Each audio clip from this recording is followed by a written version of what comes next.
सोचे जो पहले टैरिफ 25% था इंडिया पर, अब वो 50% तक क्यों पहुंच गया? क्या अमेरिका सच में हमारे देश के खिलाफ है या ये एक भू राजनीतिक चाल है? आखिर इसके पीछे का असली रीजन क्या है और इससे बचने का कौन सा रास्ता है?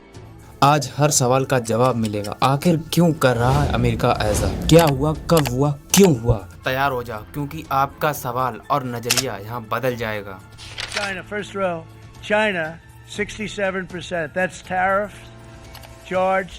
2 तारीख 2025 को डोनाल्ड ट्रंप ने लिबरेशन डे स्पीच के जरिए एक एग्जीक्यूटिव ऑर्डर साइन किया जिसमें सब इंपोर्ट पर 10% बेसलाइन टैरिफ लगाए गए। अलग अलग देशों के लिए अलग अलग टैरिफ लगाए गए, जैसे कंट्री स्पेसिफिक रेसिप्रोकल टैरिफ रखे गए। इंडिया के लिए रेसिप्रोकल टैरिफ सेट हुआ 25%, जो 7 अगस्त 2025 को इफेक्ट में आया।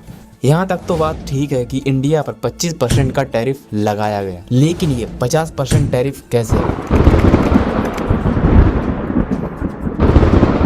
डोनाल्ड ट्रंप ने सेकेंडरी टैरिफ में इंडिया पर 25% एक्स्ट्रा बढ़ा दिया, विशेष रूप से इंडिया के रसिया से तेल इंपोर्ट करने के लिए AKA सेकेंडरी टैरिफ, जो पेनल्टी है। ये एक्स्ट्रा 25% टैरिफ 27 अगस्त 2025 को लागू होगा, जबकि ओरिजिनल 25% अगस्त 7 से था। दोनों ऐड होकर टोटल 50% टैरिफ बनाते हैं।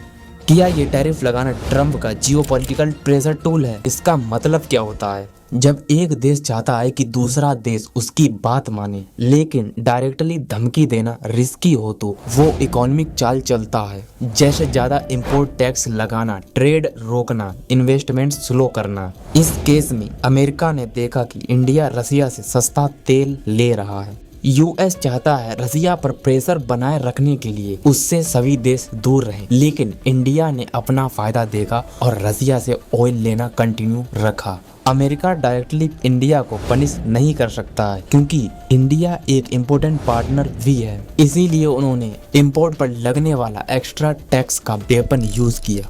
ये टैरिफ एक जियोपॉलिटिकल प्रेशर टूल बन गया।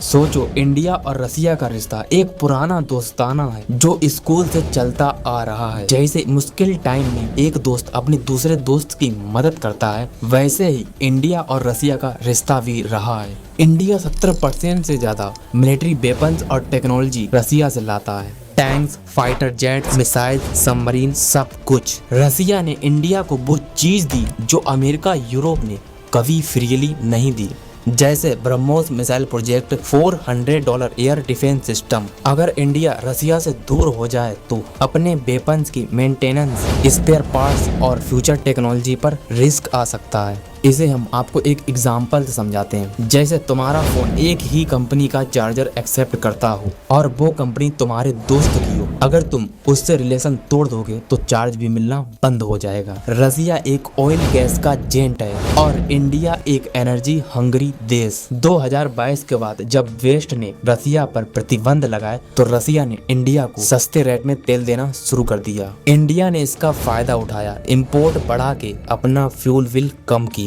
इससे इंडियन इकोनॉमी को बड़ी हेल्प मिली, क्योंकि सस्ता तेल का मतलब है ट्रांसपोर्ट कॉस्ट कम, फूड प्राइस कम और इंडस्ट्री के लिए फ्यूल सस्ता। मान लो एक शॉप तुम्हें दूसरे शॉप से आधे दाम में सामान दे, जाहिर है तो तुम उसी शॉप से खरीदोगे, चाहे कोई और नाराज हो। अमेरिका और यूरोप चाहते हैं कि दुनिया रसिया से दूरी बनाए ताकि उसकी इकोनॉमी पीक हो, लेकिन इंडिया के लिए रसिया सिर्फ ट्रेडिंग पार्टनर नहीं, वो एक रणनीतिक साझेदार है।